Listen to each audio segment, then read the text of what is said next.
Welcome to Albion TV presents the AO Daily Show, your source of real news in an unreal world. Keeping you up to date on the latest news, events, and the great community of Albion Online. Today is Wednesday, the 25th of January, 2023. I am your host, The Chosen One, and today, Bogle and I are joined by TheCocoNutStick to discuss the new player experience for today's new player show. We're going to talk about what it's like when you first get off the boat as a new player, and what you can do right away to quickly fame up and get into some of the early activities that provide you quick and easy fame and rewards. And we think this is a pretty good topic to bring up today because earlier this week, a new server was announced for Albion Online, Albion East, where any of you guys can get a fresh start over on an Asian server with a more Eastern ping. So if you live on the Eastern Hemisphere over there, maybe a little bit more east, maybe that's the server for you. If not, and you just want to get a chance at a fresh start, there will be a beta experience that you can participate in with accelerated fame, and we're going to try to give you some hints and tips on how to make use of that experience. So, Coco, what do you want to discuss today? Welcome. Thanks for having me. It's the first time that I've done something like this, so it's gonna be great. I'm looking forward to it. The main things I wanted to go over is, there's a lot about things that you can do in the Mists or things that you can do in Hellgates and now in the Black Zone, but I don't really see many people talking about what people can do when they originally get off the boat. I get a lot of questions from new players coming in that say, what can I do in Albion? How can I make silver? How can I get fame? And, there's multiple different ways and multiple different builds that people can actually do and use to fame up and be able to make these sorts of things easier for them and content to do.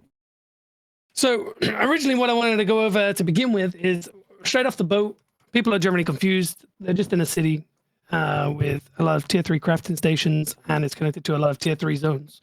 I would recommend, obviously, taking the time as a new player to go around into these tier 3 zones and start fame farming up and gaining silver off of open world mobs, or even jumping into solo dungeons where, there are mobs that constantly spawn and loot. Now, to begin with, you're not going to gain much.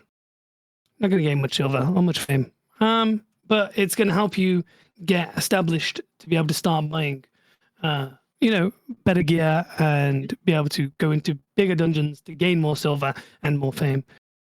So once you obviously start getting established and you've gone through some of the solo dungeons, I would then recommend, taking your time, to pick up a few of the weapons, go through some of the weapons. Like if you click B and you go around to all the different weapon trees, you can actually click on each weapon and see what abilities and what each one of them do. And that's going to help because, you can actually figure out what kind of weapon and what kind of playstyle you want to go for. So, I would recommend trying to find a weapon tree to start off with, because every weapon tree has a weapon that you can use for every form of content. So if you focus on one weapon tree that you end up figuring out and enjoying, it just makes the experience a lot easier when you're speccing up, when you're fame farming, so you don't have to keep restarting when you go to a different weapon or a different starting all the way from tier 3 all the way again and doing the leveling up, and you have multiple processes of just getting that gear started can be a big process. But when you pick a line, you basically unlock the skills for everything. You unlock all those weapons in that line, and as you rank up, you get used to those Qs and Ws that you're going to use, and those E's will really help you determine which type of content you're going to be doing, whether you're doing PvE, PvP small scale, PvP solo, PvP in a large scale environment. Everything kind of works differently. So it's important to choose a line early on so you can participate in more than one type of content in a way that you enjoy. Exactly. Like, for instance, when you're going to do solo content, like PvE mainly, a lot of people will go down and use the leather armor tree. And mainly they'll use things like the mercenary jacket because it gives self-heal. You got Hellion jackets because AoE self-heal. and they're a bit more resistant than the cloths, the cloth armors.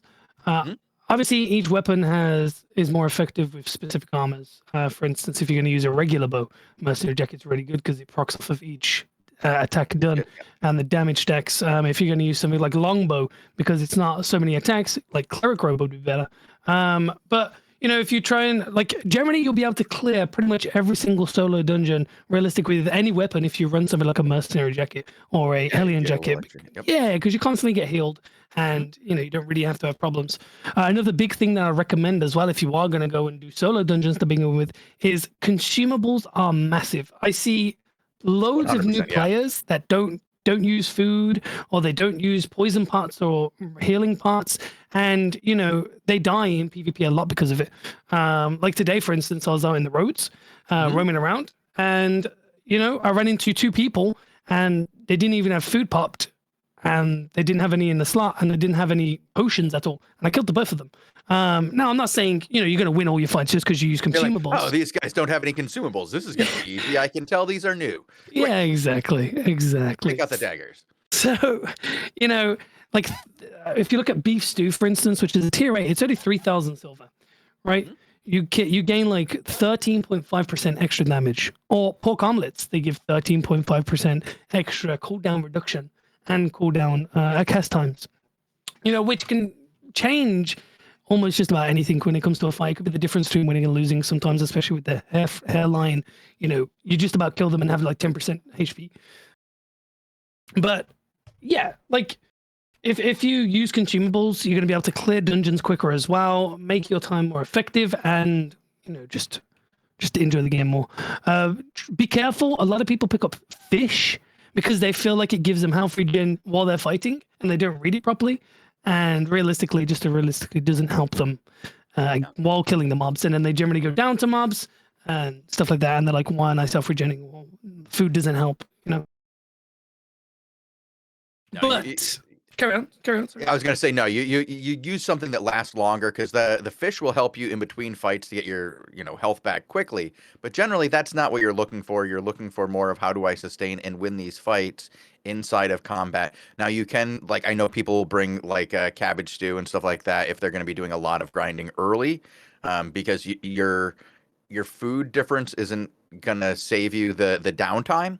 But if you're doing solo dungeons, you're gonna be fighting against bosses. You're gonna want to have that poison pot. You're gonna want to have some actual paired food for your weapon, and use that to your advantage. Get them down faster than worry about your downtime between individual fights, because you should be able to take down the average mob very quickly and not lose a lot of health. Yeah, exactly. So, obviously, the tier 3, tier 4 solo dungeons are good. You're gonna feel like you're not progressing that well because you don't gain that much silver from chests from them because they're obviously in completely low tier zones. If you actually look on your map and you go over, I'm sure majority of players already know, and look at each map, it has like a Roman numeral at the start and a color. So that shows obviously whether it's a blue zone, a yellow zone, a red zone, and what tier they are. Generally, the blue zones and yellow zones are going to be between tier 3, tier 5, and they are non-lethal. So obviously, you can go into the yellow zones once you start getting higher fame, higher tier gear. So I would recommend going 4.1 and then 4.2 and using runes, souls, and relics to end up enchanting your gear because it's a lot cheaper than buying higher gear. Mhm. True. And once you get comfortable enough, I would recommend going to the higher tier dungeons because it's literally like the fame slash silver difference between, let's say, a tier 4 dungeon in the blue zone to, let's say, a tier 6 dungeon in the red zone is night and day. Once again, though, red zones are full lethal. Never go into a red zone with anything you cannot afford to lose. Yeah, you go in there when you're ready. There's a couple of things I need to do before we move on. Yeah. One, I want to let everybody know that we do have a giveaway going on right now. If you just participate in chat right now, you will be entered in a giveaway for gold codes. Occasionally, Nightbot will pull a few names and they'll say, so and so has won, so and so has won. Then Albion Online's account will repeat that. Simply click on the Albion Online account, let them know that you're here in chat and that you want to claim your prize, and you'll get a gold code from Bogle. He's generous and he likes to help everybody get their premium. and afford his wonderful bags. There you have it, guys. Get typing if you want that juice. One other thing, Coco, there's a question in chat. If somebody's a returning player and say they have like gotten through their early stages, like they've done their tier 3 stuff, they have stuff unlocked, and they have their tier 4, where can they start to actually progress through the game? What's a good way to get back into the game if you're a returning player who has the basics down but wants to get back into Albion now that it's matured a bit? Well, there's like obviously if you're a returning player and you already have the gist of obviously what you can do to fame farm and PV, etc. As a newer player, like as a more experienced player, there are loads of different contents. There's Crystal Arena, which is non-lethal, 5v5s, and you gain silver bags and you gain tomes for fighting in them. That could be a good way of just having some content, having some fun, and learning how builds work in 5v5s, and just having a good time with friends. Not only that, corrupted dungeons. Now there's Hunter, there's Stalker, and then there's Slayer. Each of them have IP caps. As a newer player, I would recommend going into Hunter corrupted dungeons. Now, Hunter corrupted dungeons to Stalker are going to be completely different. Hunter, you only get knocked down when you lose.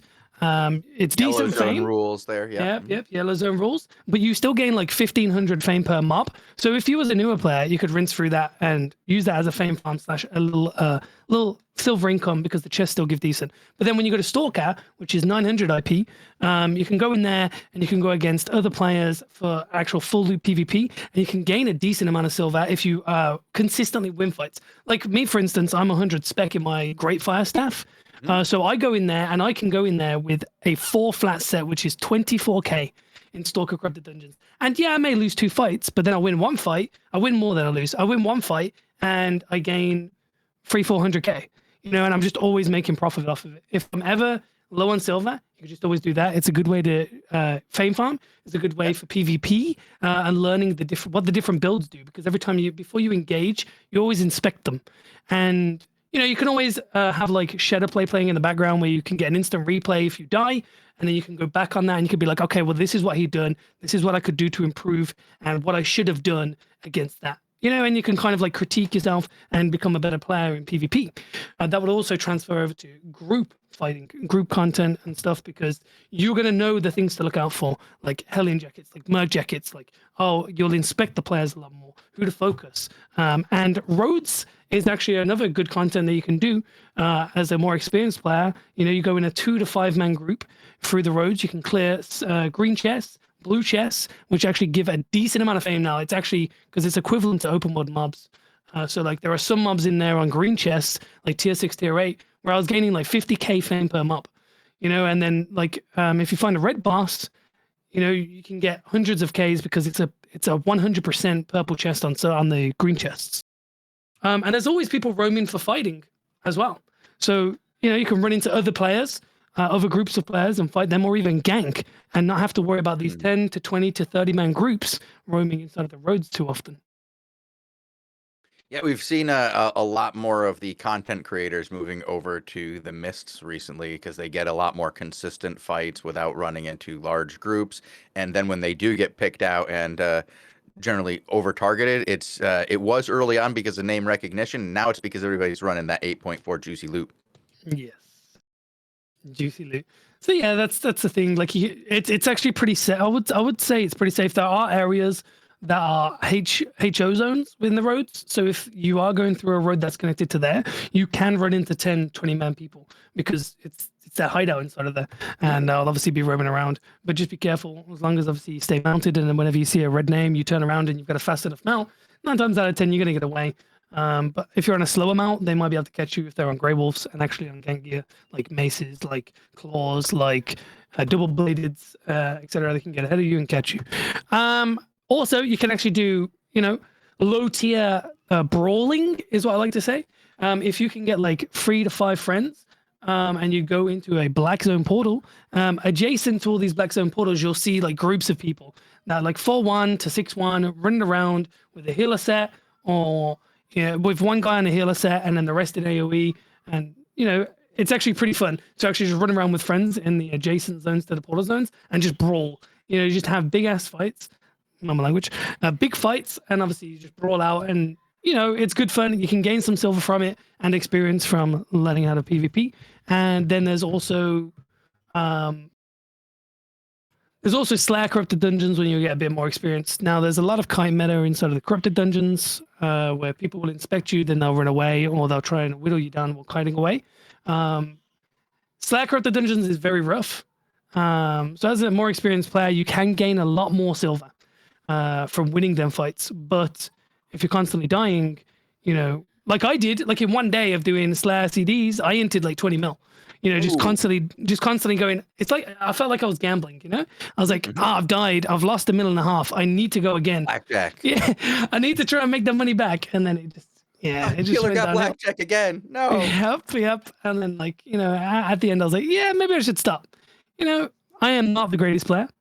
You know, especially when it comes to solo. That. I'm definitely not the greatest player. I will be showing off my skills in Albion's Crystal Arena after this show, where everybody can see just how not very good I am. I'm looking forward to that. I'm going to be watching shows then, you know.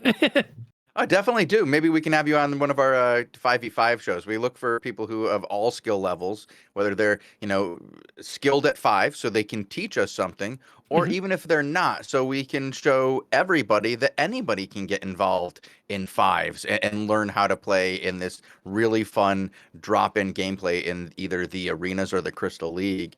It's a lot of fun, and I love showing that there's a place for everybody of every skill level in the non-full loot crystals, especially the arenas. It's so much fun to just drop in and play with friends.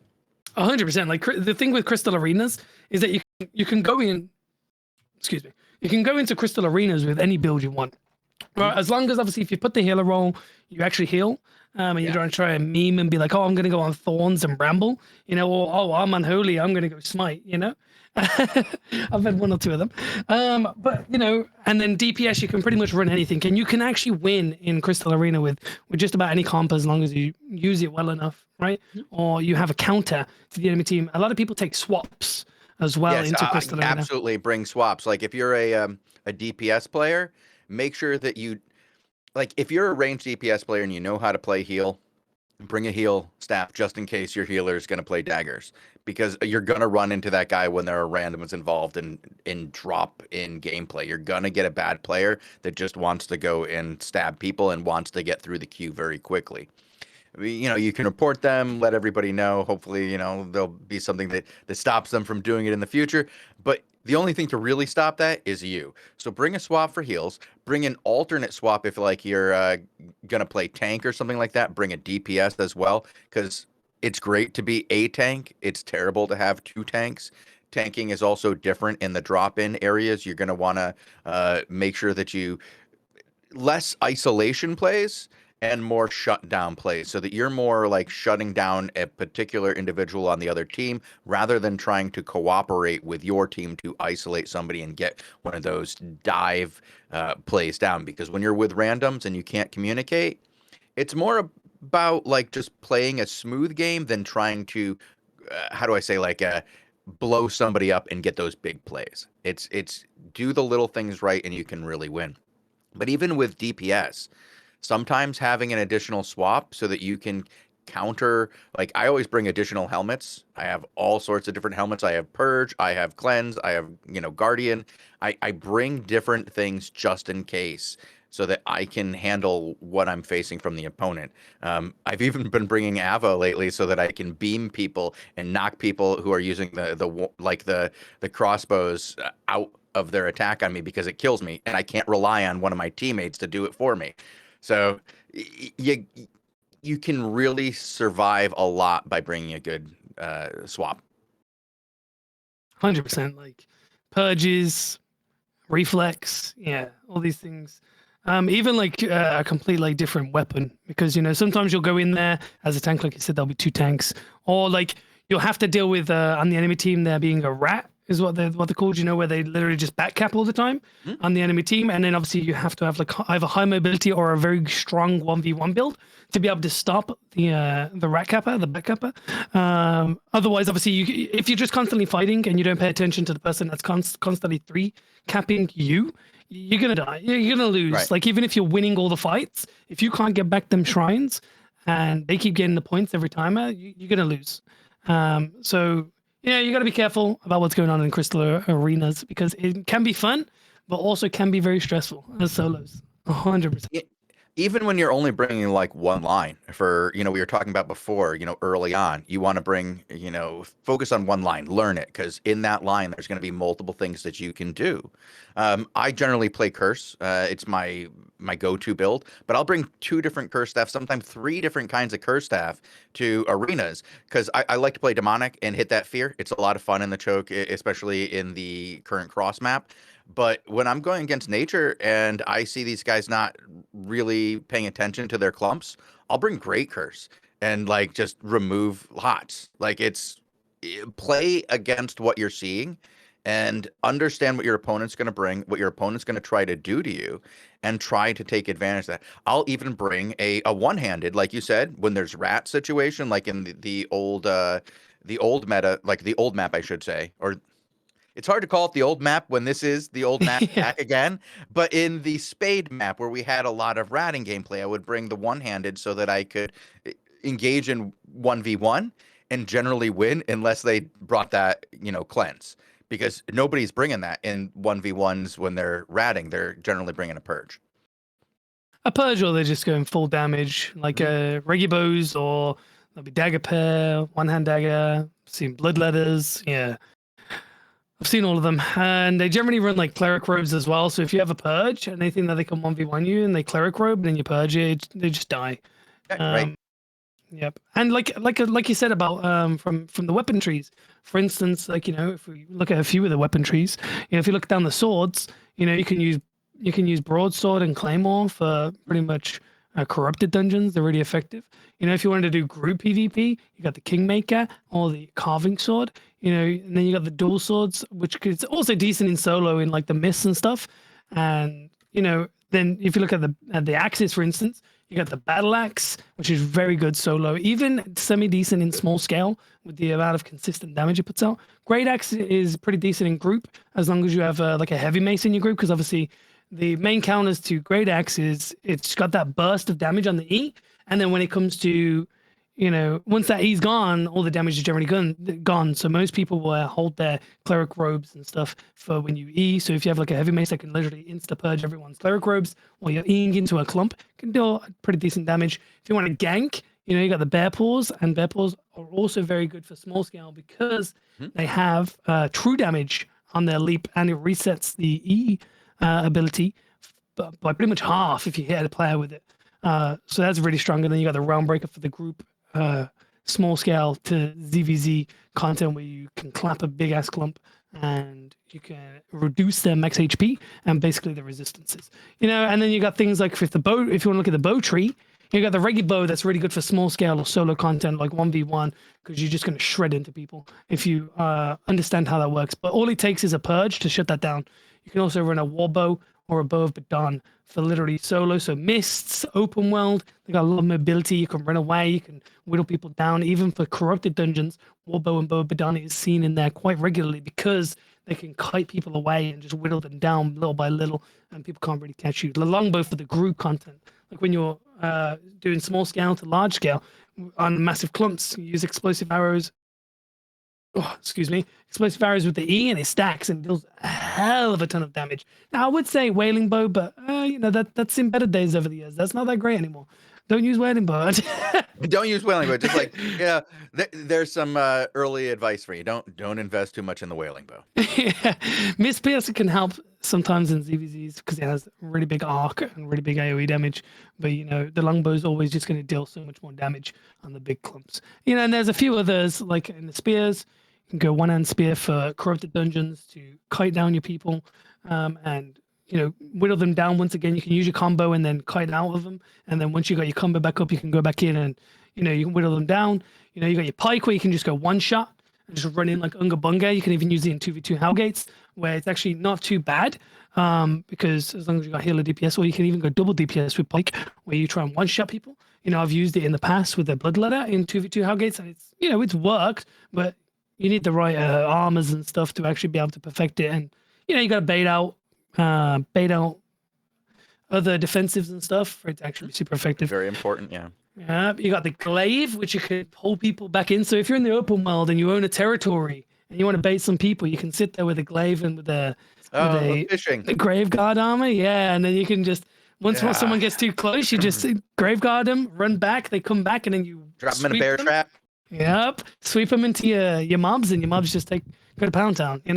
Take care of it. Then you got the Spirit Hunter for the group content, like ZVZs and Small Scale. You can just shred. It's got big pierce on the E and it's ranged. It's actually really good.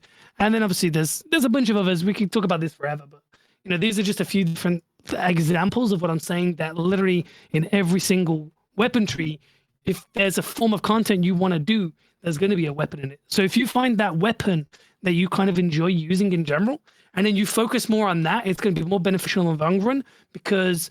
Even when you get 50 to 100 spec in one of the weapons and then you move over to another weapon in that weapon tree, it will give you passive item power bonus to that other weapon in that tree because obviously it's in the same weapon tree. So you still benefit even if you level up only one and you feel like you have to reset. So say if you did like a one-hand dagger, well, like crossbow as Bogle's looking, and then you wanted to go over to a siege bow, you would still gain like 20 extra item power because you've maxed out on the other crossbow when you move over. So if you have all of a weapon in a weapon tree maxed out to 100, the amount of item power you have overall is pretty much like an extra 100 to 140 item power on one of them, just because you got all of them maxed out. And that is crazy. That's like literally a whole tier higher, almost 2 tiers higher. So if you're wearing tier 6, that's like wearing tier 7 and like half of 0.1, kind of gear, which is actually crazy. Yeah, it's very important to get those mastery points and stuff, and it's the easiest way to, how do I say, like, elevate your IP, just to not have to worry about spending silver on IP. There's other ways, some people will use overcharge. You can go into areas where the IP is capped, like a lot of the instanced activities have capped IPs, which is good to participate in. I that's one of the things about the Crystal Arena that I like is that there's a soft cap, so you don't necessarily need to overly invest into your gear. You can just get to where you feel comfortable and stay there. Though there is, I will be honest, if you're bringing the top gear, you do get a minimal advantage. It's okay if you're rich. Yeah, that's true. Also, with content that you could be getting into is every few hours when you look on the map, on the world map, where you're looking at all the zones, in the top right-hand corner, you'll see something that says starts in and then a timer, which is generally 15 minutes. And that's bandit event happening. Now, every few hours, a bandit event happens where each city will group up together and faction flag to start outpost capping all the zones and possibly having fighting other factions.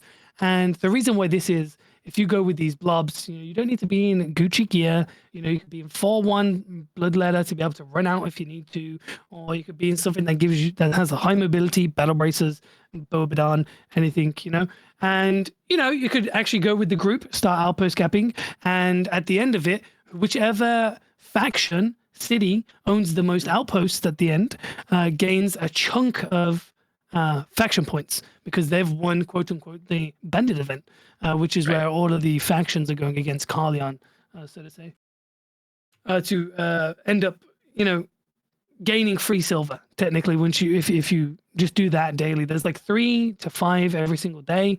Generally, it's every like 3 to 5 hours, give or take, right? If I'm not mistaken.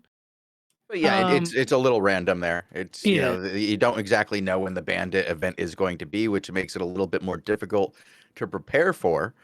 But there are a lot of ways to how do I say, just be active with the faction warfare. There's a bunch of faction warfare discords. I believe each faction has a discord, and there are a lot of groups within those as well. Even if you're like inside of one of the faction, there are different play groups that play inside them with different priorities. But we do see a lot of enthusiasm from our faction warfare players.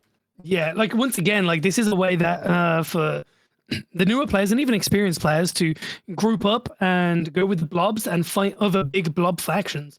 There's a lot of people that end up even arranging like ZVZ, like so to say, like faction v faction, and they'll meet up on a map, or they'll meet up inside of a group dungeon in a map or in a tunnel, and then they'll have it out so that way then you can actually get involved in large scale PvP, and you can kind of see what it's like.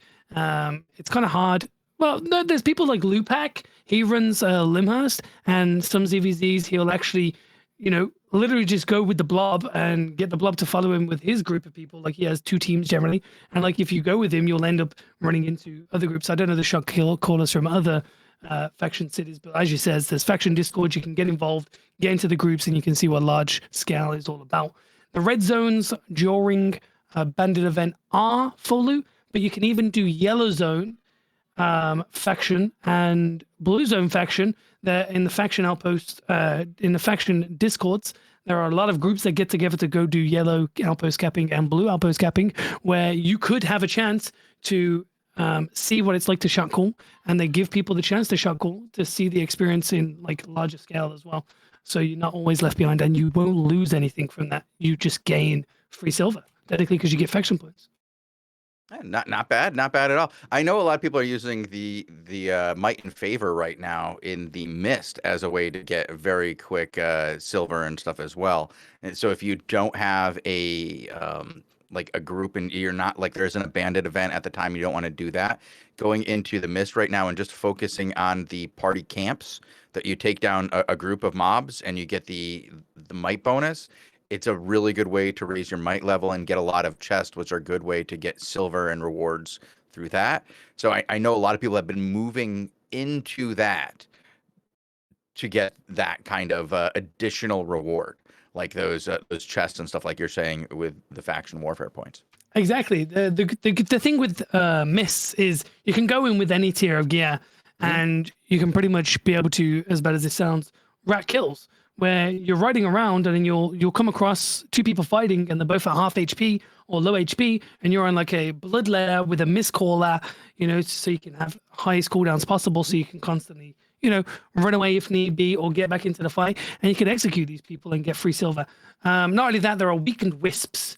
Now, if you are running, say, there's meta builds in the mist for fighting. The main ones that you see winning most of the time, and the people that people use when they're going into fight, things like Death Givers, because they have high mobility, high damage, and high survivability. Demonic, like you can run a cheap demonic set and you can ruin people in high tier. Like I've seen people in tier 6 demonic 1v1 people in A3 and kill them, because the A3 just can't get on top of them. The only thing with demonic though is it's hard to catch people. So you can only kill people on curse if the people commit to fighting you. If they decide to run as a curse, you really don't have much mobility. Like if you go up against a battle bracers or a bloodletter or a death giver, they can opt out whenever they want, and you can't catch them because you don't have any mobility. Well, it's really what it's all about. What you're going into the zone to do is what you're going to pick your weapon for. And there are, like you said, if you're going to go ratting, you're going to want to bring something with high mobility, something that can do high damage to low damage people. The bloodletter is great for that.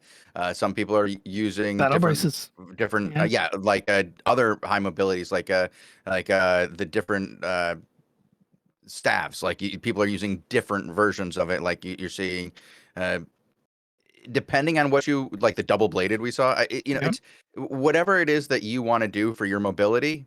That's fine. If you're going to be ratting, but if you're going to be doing like the PvE to get those like might and favor, you're going to want something that either scares people away, like the curse, or something that provides additional life. Like we're seeing a lot in nature, like using the druid and just keeping yourself alive and just making it so that other people don't want to engage for that amount of time, because the rats will come and they'll rat them, not you, because you'll have 70% of your health and they'll have 40, but they keep knocking you down to 20. Like they keep thinking they're going to win, but you keep living through it. And as long as you can avoid getting to the point where that bloodletter is going to poke you first, you can win. You can keep distance. You can keep other people away. And the best way to get might and favor in the miss is to run away. Don't engage in the first place. Kill the things that are available to you, move through it quickly, get those chests, get that fame, use those tomes, and get those silver bags and just push through that way rather than focusing on the immediate returns of what you're bringing back with you. You can even go into the lethal mist where the rewards are high. Like that's where you want to go, where the rewards are high. And do that with a low tier set of gear, like a 4-1 that you can afford 10, 20 sets of. So it doesn't matter that you die. Like you're not there to live. You're there to get your might and favor and get the hell out. Like that's it. You can even stay until you die and just keep grinding until you die. And thinking about it that way is just going boop, boop, boop. I'm just going to stay. How much time do I get to grind and then die and I'm out? Yeah, exactly. As you said, there's loads of things like blight staff as well, which give mobility. If you go in with the intention, you can even gather. There's actually tier 5 to tier 8 zones where you can go around and gather, and there's tons of gathering nodes. So if you wanted to, you could actually use that to also gather. But like he says, decide what you're going in for. Right, if you're going to go in there to just gain might and just stay away from the fights and be able to escape from people that are trying to kill you, or even jump in, get an execute and finish someone off and then run away, there's plenty of builds like take assassin jackets for invisibility, undead capes, minor word boots are even kind of crazy as long as you don't run into someone with fiend cows or purge. Or if you just want to fight, then obviously you go in with the more fight kind of stuff with merc jackets, Hellion jackets, cultist robes. So if they try kiting you out, you just cultist robe and full heal. There's even frost staffs with loads of mobility. But yeah, there's loads of different things. You got to decide what you want to do and then build a build around what you're trying to do. And you just go from there. Like the weakened wisps give ridiculous might. Be careful when going inside of camps because a lot of people that are looking to fight sit inside of camps dismounted. And if you are not careful enough, they will dismount you and kill you. So the camps are pretty good. The small camps give about 300 might per camp clear, and the bigger ones give about 800, which over time that gives a really decent amount of might. And then you got the chests that you can also just take your time, stay mounted, and kind of like hover around and look for your chance to take the chest or jump in the fight. And the same with the weakened wisps. Weakened wisps give a lot of might right now. It's about 8,000. Well, it's about 4,000 for a green, right? And then obviously I've noticed it progresses up like 2K every tier up or something like that, give or take. And you can just hover around on your mount because it shows on the map when it pops. And there's generally a group of people that will follow the guy that's carrying the wisp. And then all it takes is 1 to 2 people to start dismounting, start fighting that guy. You could probably get some kills in, or maybe the person that dismounted with you to try and kill that guy could turn on you. So you've always got to be careful and always got to, just be aware of what's going on. You may think someone's going to help you, and then they're just going to stab you in the back. That's lethal content for you, baby. Welcome to Albion, right? That's what you get when you get your first death, right? Yeah. Always got to be careful. Do we have any chat questions from chat about what we're discussing here? Do you guys have anything you want answered? I know there's a lot of newer players here in chat. I can see some of you guys chatting, but do you have any specific questions about this that you would like Coco to answer? Because he's a wealth of knowledge. The guy knows a lot about killing people. I've been playing for a long time, since 2019. Oh, nice. Not too bad. When did you, what time in 2019 did you start? Literally when the game became free to play. So when the game became free to play is when I jumped in. Because that's when I heard about it. Joined. Yep. Yeah. There was a big advertising push. I think from that point on, I don't think you could avoid it on YouTube. Yeah. And obviously that since then, I've had little breaks here and there where I'd like play the game for like 3 to 6 months and I'll have like a 1 to 2 month break. But currently on this character right now, I have 6 months in gameplay. About on my Steam, it says about 5,000 hours. So even though I've played a lot, there's still a lot of content that I haven't really dove into. Like 5v5 Hellgates, 10v10 Hellgates. It's a bit harder to get involved in them. You definitely need to find people that want to consistently do them because once you get to the lethals, it's a bit rough. It's a bit rough in the lethals. There's teams that have been doing it for years, months. They know the ins and outs, and they go in the builds that clap a lot of people. So but the non-lethals are actually pretty good to go and do and progress with friends and learn things, and there's a lot of content in the game to be done. I've just done a lot of roaming, a lot of ZVZ stuff. I was in big guilds for many seasons, doing a lot of ZVZ. which that's good content in itself as well. You get to see like the castle fighting, Yep. the territory fighting. You know, there's some big fights in the open world. But for new players, I'd recommend focusing on fame farming and accumulating silver and figuring ways of making an econ, whether that's refining, whether that's crafting, whether that's gathering, something you can passively do to gain a constant flow of silver, but you to then go into these lethal zones and not be too worried about losing silver. I've seen a lot of new players that quit the game because, the second that they feel like they're confident enough to go into a lethal zone, they'll go into a lethal zone like a red zone, they'll get ganked, and then they'll lose everything because they've taken all their Right. money's worth. They took the most expensive gear they had so that they could be best prepared. No, like learn how to fight first in a yellow environment, then learn how to full loot fight when you are risking the minimum. Yeah, Like exactly. start at the lowest level and then work your way up. There are a couple of good ways to do that. Like I said, the mist going in with a low tier and start, even ratting to learn PvP early on so you get used to dying because, in 4.1, 4.2, you're going to die a lot. You're going to die more often than you don't, but you're going to get some wins, and those wins are like bringing home the big tuna. You're going to sell that thing. You're going to be fine, but there are going to be days where you go out there and you're going to get nothing. The fishing's going to be light and you're just throwing away your bait. It's going to happen. But occasionally you get that big fish, feed the fam. Exactly. Like I said earlier, when I was doing Slayer corrupted dungeons, I entered 20 mil in one day, because I just kept going in and just dying. When the mist first came out, I was running a lot of 8.3, and I think I've entered about 70 mil to 100 mil overall, like in the month that it came out. And then I was like, yeah, I don't really need to be running 8.3.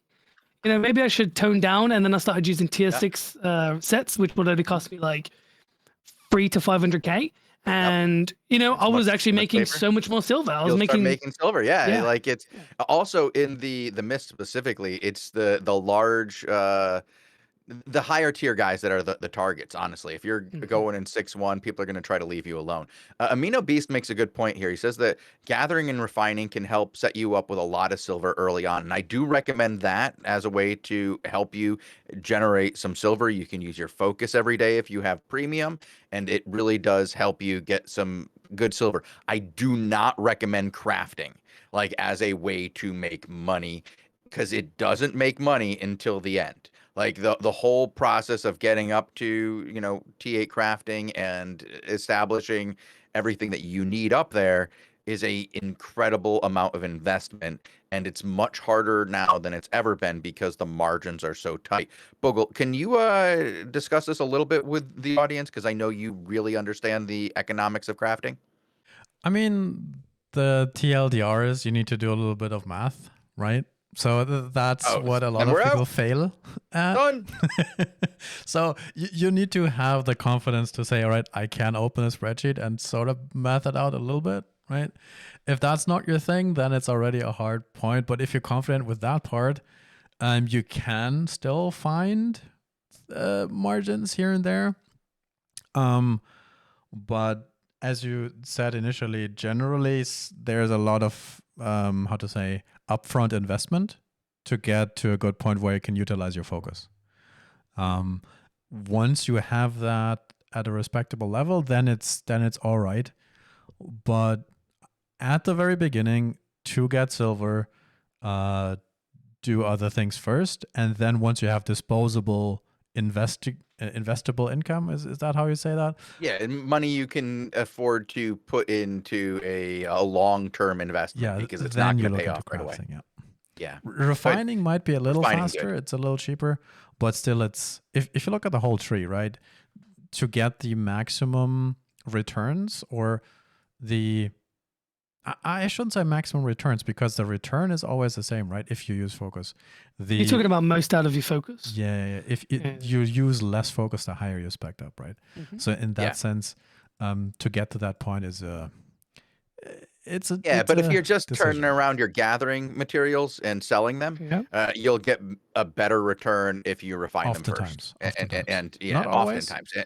Bogle, and it helps with spec though as well. That does helps you get to a point where you can get up to that tier 7 tier 8. Because in my opinion, gathering, crafting, and refining, I've noticed that you don't make a lot of money until you hit about tier 6. Tier 6 is where it's the sweet spot where you can see the difference in making money. You can craft a lot of things if you go to the black market and check through the buy order list of certain items and stuff and how much they're buying stuff. You can craft a lot of tier 6 stuff and sell it to the black market for a lot more than you can in cities.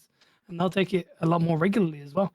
But yeah, like Bogle says, like, unless you have a decent amount of silver to get up to that tier 6 position from gathering/refining, and then you could use them refined materials that you've gathered and refined to then start getting your crafting up technically, like as in like a chain. Yeah, but unfortunately, when you start turning those materials into finished goods, like the value drops. The margin, yeah, like you're losing a lot.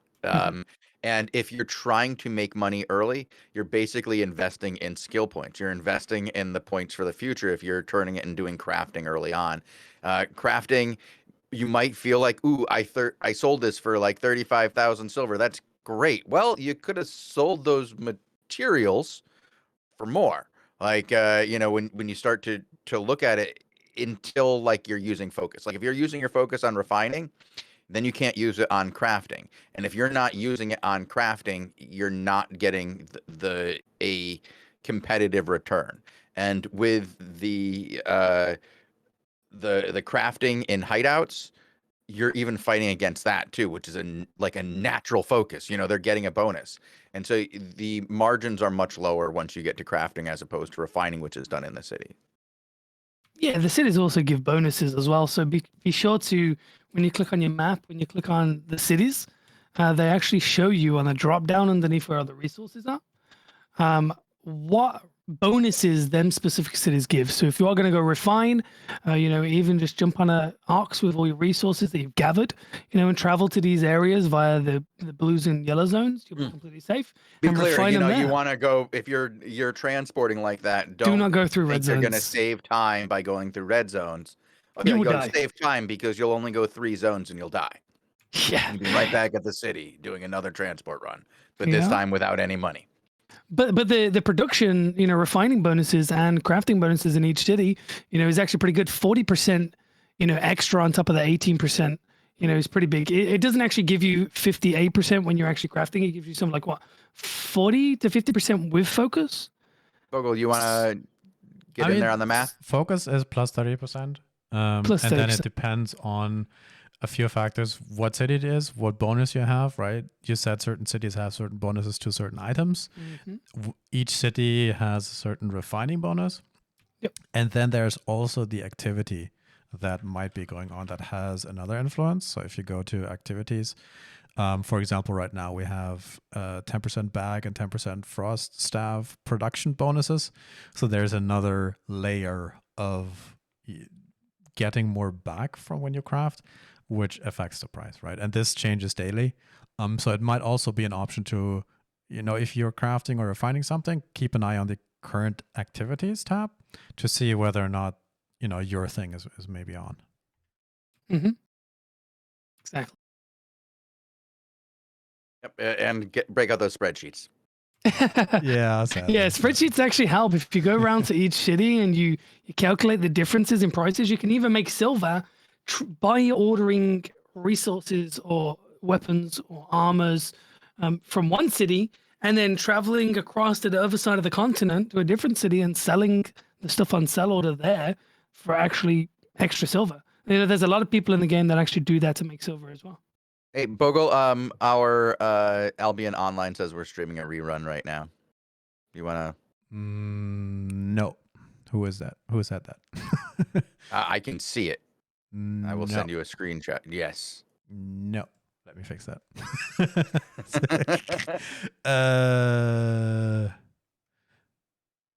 I see what you mean, but yeah, there it is. Yeah, it's a rerun. Albion's a rerun. No, it's a live rerun. We've done shows like this before. We do new player shows every Thursday. It's Wednesday now. Every Wednesday, we used to do them on Thursdays, where we kind of just talk about things that help people get further along in Albion. So we have done similar shows to this. I wouldn't quite call it a rerun though. It's like a refresher. A refresher. I fixed it. We are actually live. No bait, guys. No bait. Dear, oh dear. We ran a rerun of yesterday's Q&A with Robin Henkes I about saw. I was watching. Yeah. the release of Albion East and the announcement. Very exciting. I do recommend checking out that show. It was pretty good. And you know, it's always great to talk to Robin. He talked a little bit about the future of Albion, talked a little bit about the roadmap, talked a little bit about some of the things they want to get done. And I'm very excited about one thing he said was that he'd really like to allow players to build and knock things down. And you know, I sieged him with a bunch of questions on it, but he just wouldn't break. And unfortunately, we don't know exactly what that's in reference to, but I think we're going to be able to attack things and knock them down. It sounds actually really good. I can't wait for the agent servers, to be honest. It's going to be nice and refreshing to go to a server, even though that I'll probably, I might have the same ping, if not a bit higher, on the agent servers, like for a fresh start to see what's happening. Do you guys know now, because obviously it's a fresh server and there's going to need to be items for solo and group dungeons. Are there going to be like items that the system has put in that is obtained from that? Or is it only going to be black market? So no one's really going to get much loot from solo and group dungeons until crafters start. Yeah. What I remember from on launch, you know, those loot pools do still fill themselves with other things because it's a value-based thing, not necessarily a loot-based from the black market. So things will be there, but it won't be as rewarding as it is now in a lot of sense because you won't be getting something. Ooh, that's a T6 because the value on the T6 item is really low. The value on a T6 item will be very high. So the things that you're getting will be of the appropriate value for those dungeons, but you might remember them being of different value when you were on this server. So that will change drastically. The only thing I know that they're going to pump into the new server in the early days is food. And they artificially create food so that you can feed things during the early days so that you know, once you get your silver to buy what it is that you want, you don't necessarily have to wait for the cycle of people creating food that will fill your things, because that would create an overwhelmingly high value for food during the first few days of Albion. Yes. And that's a tinged market to end up having, and I don't think they want that. So that's the only area I know which they push non-created player items into the world, and that's food. Yeah. Yeah, that makes sense. No, because I was just wondering, because obviously I wasn't here when the game actually released. So, you know, I had I was talking with someone like, oh, it's interesting because I'm planning on jumping on Hellgates and stuff a lot more with Quasars and a few of the other, you know, Hellgating people on the new server to, you know, see how that goes and see what differences are. I'm actually hyped. I'm looking forward to the whole city plot sort of stuff, and you know, because no one's going to be rich on the server. It's going to be fresh. Right. It's going to be Well, that's also one thing that you can do over there without like having to worry about your ping is like you can fight in the markets without having to have, you know, 150 ping. You can do that at 300 ping pretty easy. It's more that you're fighting in a new environment. So yeah, for people who want to play that style of game, it's fine to hop over. If you're like Bogle could start over, but I'm sure Bogle has an empire that he doesn't want to leave. I'm quite busy, but I do remember one story from launch actually. We had this one guy who was the first guy to unlock tier 8 plate helmets on the server, and the whole time the black market was ticking up. So there was like a 7 or 8 million buy order for a flat tier 8 helmet at the time. Oh my lord. And he actually had to maneuver to buy the tier 8 stone necessary to build up that tier 8 Warriors Forge. And then afterwards, it wasn't me, but... yeah, so the guy had to navigate, or did we lose me?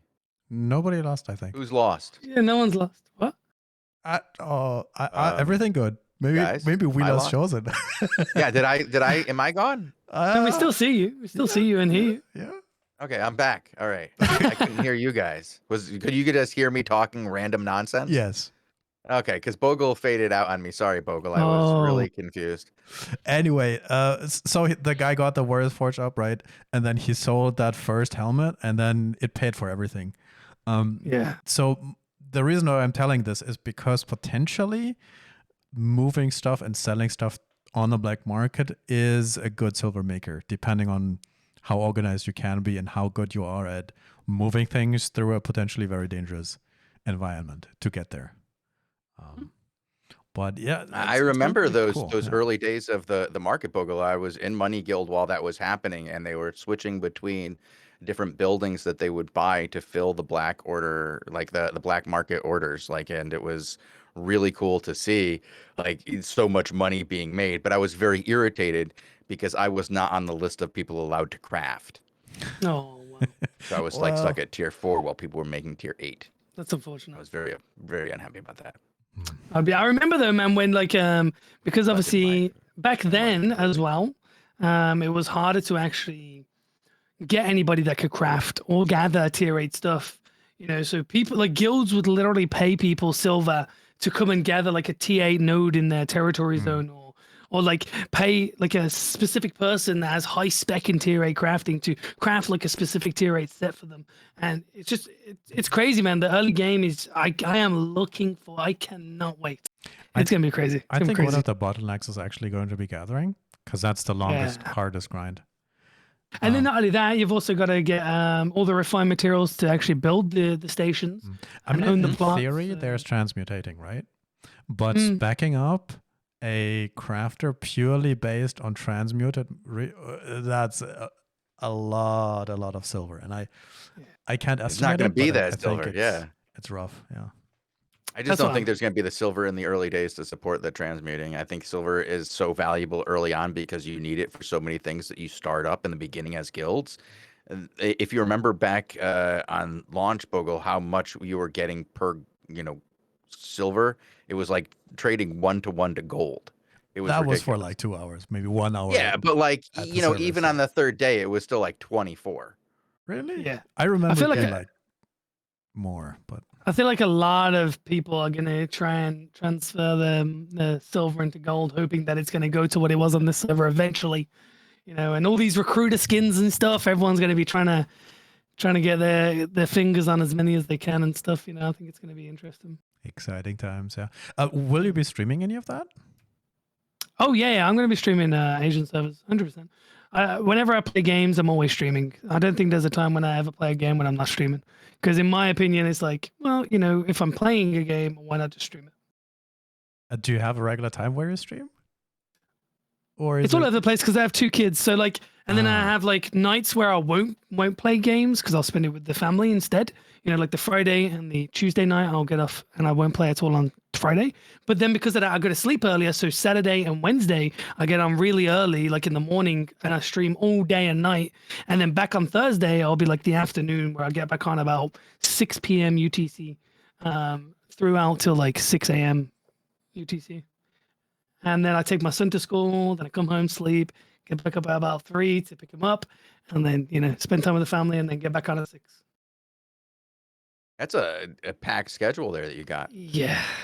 I try to make it work, Fortunately, I have, a family that understands and they help me and stuff, so it's My great. kids would like understand. They just, constantly knock on the door and try to interrupt me while I'm on stream.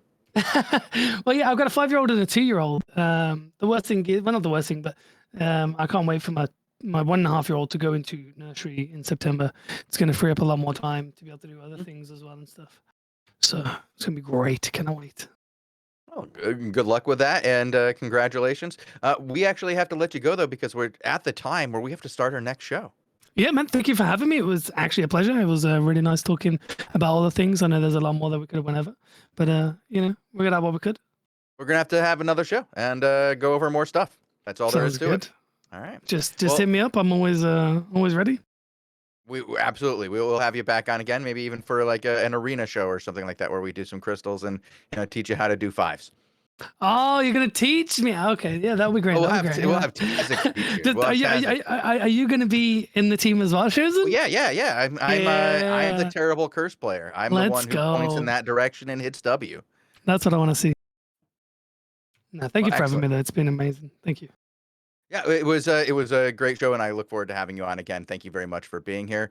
We'll be right back, audience, with Tazek, and we'll be doing a Crystal Arena show. So thank you guys for watching. I believe you'll have to hit the refresh button as Tazek has to stream this one so we can watch our replays. But we'll be right back. Thank you.